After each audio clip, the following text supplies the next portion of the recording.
inflammation, inflammation, inflammation. It's all about inflammation. Hi ladies, welcome back to Fertility Mom. Today we're talking about foods to avoid while trying to conceive.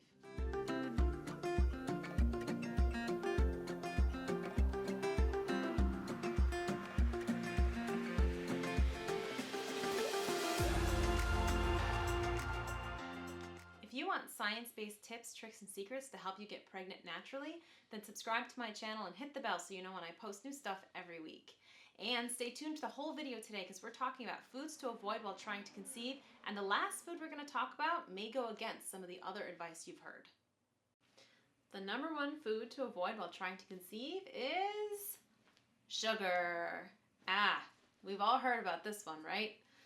Well, there's a lot of reasons why. Number one is that when you eat a lot of sugar or things that contain sugar, your blood glucose rises. And when your blood glucose goes up, your body doesn't want your glucose to be so high, so it releases a lot of insulin. And insulin's job is to take all of your excess glucose that's in your blood and store it as fat for use at a later time.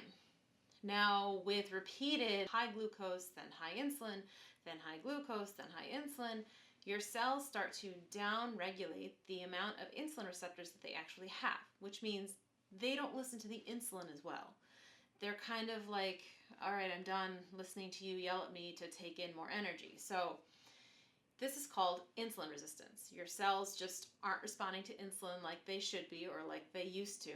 And so your blood glucose stays higher for longer periods of time while your body needs to produce more and release more insulin to get the same desired effect of bringing your blood glucose level down to normal range. Now, because your blood glucose levels stay higher for longer, you produce more free radicals and you cause more oxidative stress on your cells. And we sort of touched on this a little bit with our last video. We talked about how free radicals are made normally throughout the metabolic processes in the body. And we also said that fat is the preferred fuel source for the body. And glucose, while we run on it, we don't run so well. It's not like the body's grade A fuel. So we produce a lot of free radicals, we produce a lot of oxidative stress, and we get inflammation. And with inflammation, we have a whole bunch of fertility issues. We have cellular damage, DNA damage, hormonal irregularities, we have problems with PCOS and endometriosis. All of this contributes to those hormonal problems. So when you're eating a lot of sugar, you are perpetuating this high glucose, high insulin, high free radicals, high inflammation, which then causes more insulin resistance, and you're just like feeding this wheel of inflammation. So when we start to remove the sugars from the diet, the inflammation will come down, the amount of oxidative stress will come down, and your hormones will start to regulate. So you want to take things out like cookies, candies, cakes, soda. Soda's a big deal. There have been studies that have shown that even just removing soda from the diet helps couples to conceive quicker. So even just removing that one thing is going to make a huge difference, because I know sugar is really hard to take out of the diet. It's really easy for me to sit here and be like, stop eating sugar, even though I just had ice cream a little while ago, but shh. So it's easy for me to sit here and say like, oh yeah, no, don't eat sugar, but it's really not the easiest thing to take out. So if you just take out one thing at a time, and if you're a big soda drinker, take out the soda. If you've already taken out soda, that's great. Start to work on the other types of things in your diet that you can remove. So take out all the candies and the cakes, take out fruit juices, like just straight apple juice or any kind of pineapple juice. Those things contain high levels of sugar, low levels of fiber. So you're just getting the straight glucose hit to your blood, and you're causing that insulin reaction and the high inflammation that follows. So those are some quick tips about sugar. It's actually a much more complicated process. I probably might have confused you a little bit, but high glucose, high insulin, high inflammation, bad for fertility. So take out the sugar as much as you can. Number 2, food to avoid while trying to conceive would be processed foods like breads, pastas, and cereals. And this all goes back to what we were talking about in the first time, because it all breaks down into sugar in the body. It all raises your blood glucose, it will raise your insulin, it will raise your inflammation. And this goes for even your whole wheat and your whole grains as well. So I'm curious, hit me down in the comments below. How many of you are being told by your medical practitioners that your fertility diet should be made up of whole grains and quinoa and whole wheat pastas instead of your white pastas or your other generic sugary cereals? I bet you a lot of you are hearing this from your medical team that you should be making most of your diet from these other whole grain sources. And while they are considered complex carbohydrates, they still break down into glucose in your body. They still will give you that reaction. If you're consuming high amounts of them, you will definitely still be getting these big spikes of glucose and spikes of insulin. It will all end up contributing to inflammation in the body. So we want to just take out all the processed foods. If it comes in a box or a bag, it has writing on it, it has 747 ingredients, you can't pronounce 746 of them, probably not going to be the thing that fuels your fertility the best. So, want to remove all that so that we can decrease inflammation in the body. I'm going to say inflammation a lot in this video, so just go with me. Inflammation, inflammation, inflammation. Food number 3 to avoid while trying to conceive would be soy. So your soy products like tofu, edamame, soy milk, all of these things are very estrogen-like. They break down into compounds that actually mimic estrogen in the body. And I'm sure many of you have seen online or have heard that these can be helpful for people who have low estrogen, for instance.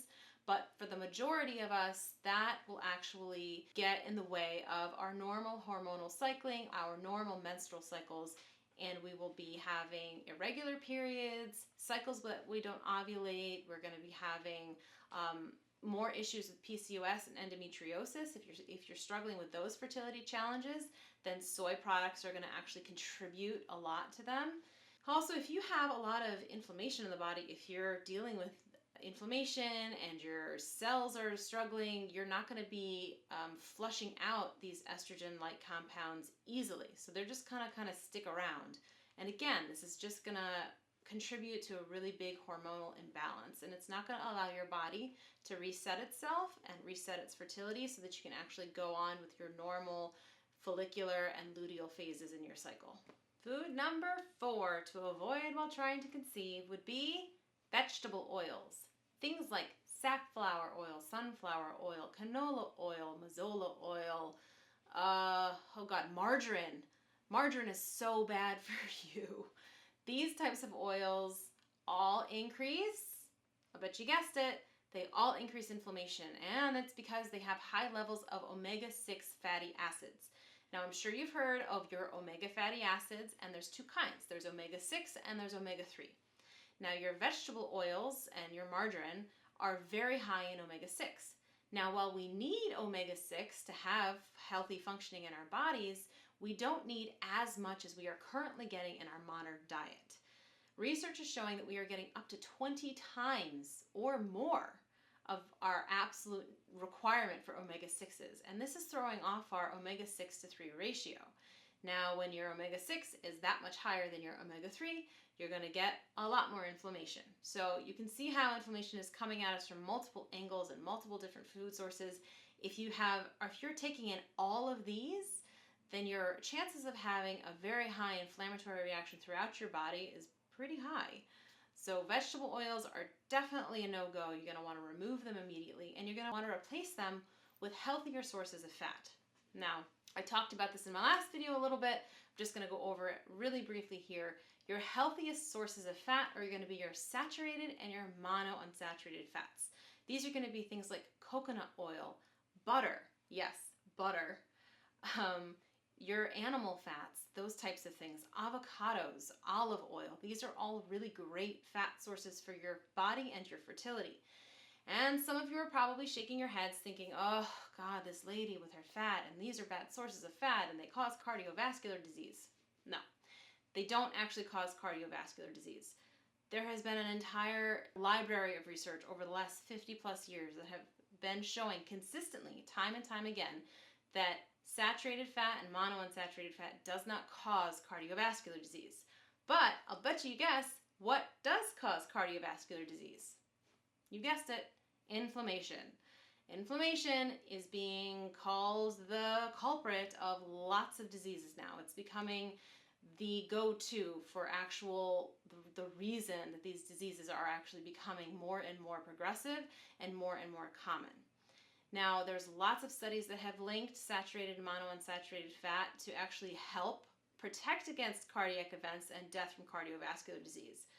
And these same studies show that people who are consuming low-fat diets have more incidence and higher rate of death from cardiac events than those people who are taking in a higher fat diet, especially from saturated and monounsaturated sources. So, fat is good. Vegetable oil fat is bad. Take it out. And number 5 of the foods you want to avoid while trying to conceive would be high glycemic fruits.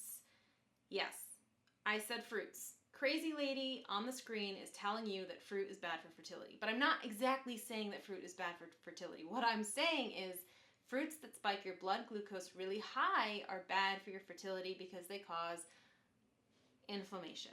What a shocker. She's talking about inflammation again. So I have talked with women that they eat like a quarter of a pineapple in the morning as soon as they wake up. And this is the type of thing, this is going to spike your blood glucose for the rest of the day. Your body's going to be trying to play catch up all day long. So that's going to spike your blood glucose from the very moment that you start eating for the day, and your body's going to spend the whole day playing catch up. So there is a right way to incorporate fruit into your diet. I spoke about this a little bit in my last video. I'll talk about it more now. But the fruits that you want to eat are ones that are going to keep your blood glucose pretty normal. It's not going to spike you all that much. And these are things like blueberries, raspberries, blackberries, strawberries, plums. Apples are pretty low. And again, there's a right way to incorporate these great foods into your diet. You're going to want to eat them with a fat source and a protein source. You're not going to want to eat them really, really early in the morning. Part of having a fertility-friendly diet is working in rhythm with the hormonal rhythm, with the circadian rhythm of your body. You have hormones that work in concert with each other, and they go according to the light. And if you give your body the right types of food at the right time during the day, you are actually optimizing all of your systems to work in concert together. And that's really, really important when you're trying to normalize your hormones and get your fertility back on track. So you want to avoid the high glycemic index fruits. You want to avoid having 4 bananas, a half a pineapple, 17 mangoes, and a sugar shot in the morning. I mean, obviously, I don't think many of you do that. But there might be one person out there that's like, oh my God, I shouldn't be eating 17 mangoes in the morning. Anyways, so that's the 5th food that you might not have heard before, because a lot of fertility people are like, yeah, have 147 servings of fruit a day. No, have your normal 3 to 4 servings of the lower glycemic index fruits, and you'll be doing your body and your fertility a whole world of good. So now you know some of the foods you should not eat, but you can't really increase your fertility if you don't know what you should be eating, right? Well, if that kind of stuff interests you, subscribe to my channel, hit the bell, because we are going to be talking about that a lot on this channel. You can join my Facebook group. The link is down below. There's lots of women in there, and they've been asking me, I've been getting lots of private messages and emails from my email list. They've been asking me a lot about setting up a fertility food guide for them. And so I've been working on that. It is set to launch in just a couple of weeks. If you want to be one of the first women to get your hands on this as soon as it is dropped, please subscribe to my newsletter down below, get on my email list, and you will be one of the first people to know when it's available in just a couple of weeks. But make sure you join me on the Facebook group. Keep watching me here. Subscribe, like, comment, give me lots of thumbs up so that YouTube keeps on liking my stuff. And yeah, I will see you next time on Fertility Mom. Bye.